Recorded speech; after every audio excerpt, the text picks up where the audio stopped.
Ravi de vous retrouver sur le plateau TV des JFR 2022, les journées francophones de la radiologie. Notre invitée Martine Lefebvre, bonjour. Bonjour. Vous êtes présidente de la Fédération régionale de recherche en psychiatrie et santé mentale des Hauts-de-France. Oui. On va parler avec vous imagerie et psychiatrie, mais avant, peut-être présentez-nous l'émission de cette fédération qui est née en 2007, je crois. Oui, la Fédération régionale de recherche en psychiatrie et santé mentale est née dans le Nord-Pas-de-Calais en 2007 et elle est devenue bien sûr Hauts-de-France quand la grande région a été créée. Nous fédérons aujourd'hui 45 des 47 établissements qui sont autorisés en psychiatrie, privés, publics, ESPIC, universitaires. Notre but est une recherche épidémiologique. Au jour d'aujourd'hui, nous disposons de 340 indicateurs qui nous permettent de descendre au niveau des communes pour les besoins en termes de psychiatrie.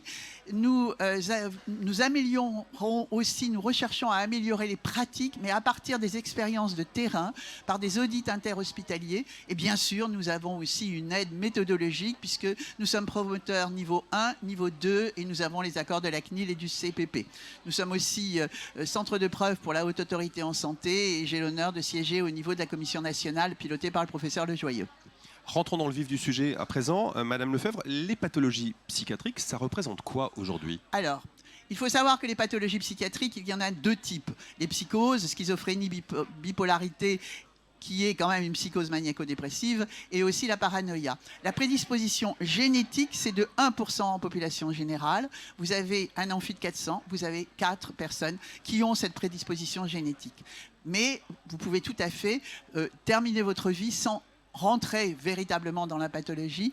Facteur déclenchant, eh bien, un gros stress, un décès précoce, une perte d'emploi, etc. Et puis aussi, et malheureusement, si vous voulez, on le sait depuis quelques années, la consommation précoce, 12-13 ans, et régulière, plusieurs fois par semaine, de cannabis, puisqu'aujourd'hui, le cannabis, le joint, n'a plus rien à voir en termes de produits actifs par rapport à ce qu'on avait dans les années 70.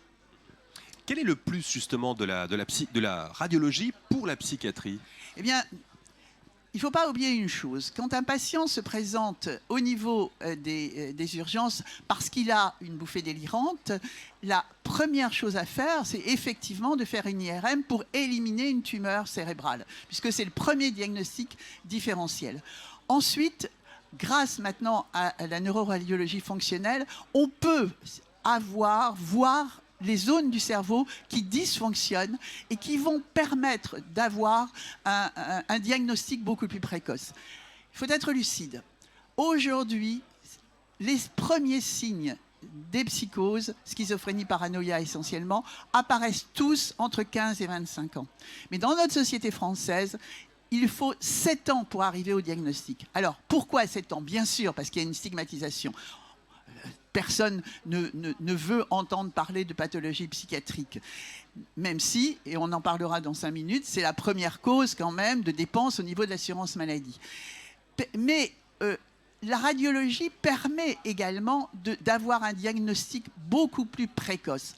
Encore faut-il qu'il y ait une égalité d'accès aux soins sur tous les territoires. Justement, vous évoquez le coût. Qu'est-ce que ça représente, le coût des Actuellement, les pathologies psychiatriques, psychoses, mais aussi les états dépressifs, les idées suicidaires. Il ne faut pas oublier qu'il y a en France actuellement une tentative de suicide toutes les 3 minutes et qu'une tentative de suicide a des répercussions sur 5 personnes dans l'environnement. Donc aujourd'hui, les pathologies psychiatriques, c'est un coût supérieur aux pathologies cancéreuses. C'est 120 milliards d'euros, 40 milliards de coûts directs, les médicaments, les consultations, les hospitalisations du patient, mais également 80 milliards de coûts indirects, la répercussion sur l'environnement, c'est-à-dire la famille, les amis qui vont consulter, qui vont avoir des arrêts maladie, et bien sûr aussi les mises en invalidité et toutes les indemnités ou les arrêts maladie du patient. Pour finir, Madame Lefebvre, justement, et raccrocher avec la radiologie et la psychiatrie, grâce aux IRM, est-ce qu'on peut dire que le citoyen porteur d'une pathologie psychiatrique n'est plus, au fond, un fou à enfermer, mais un malade à accompagner et à soigner ? Bien sûr, et c'est ce que je défends, et grâce au professeur Pruvot, on se bat pour que, effectivement, le patient psychiatrique, vous savez, la différence, c'est quelquefois source de richesse.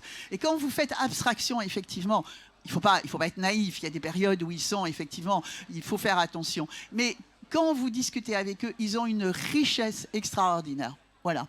Merci beaucoup, c'était passionnant. Merci beaucoup, Martine Lefebvre, pour cet échange. Restez encore un petit peu avec nous, le temps qu'on dise au revoir à celles et ceux qui nous regardent. Et à très bientôt sur le plateau TVD JFR 2022.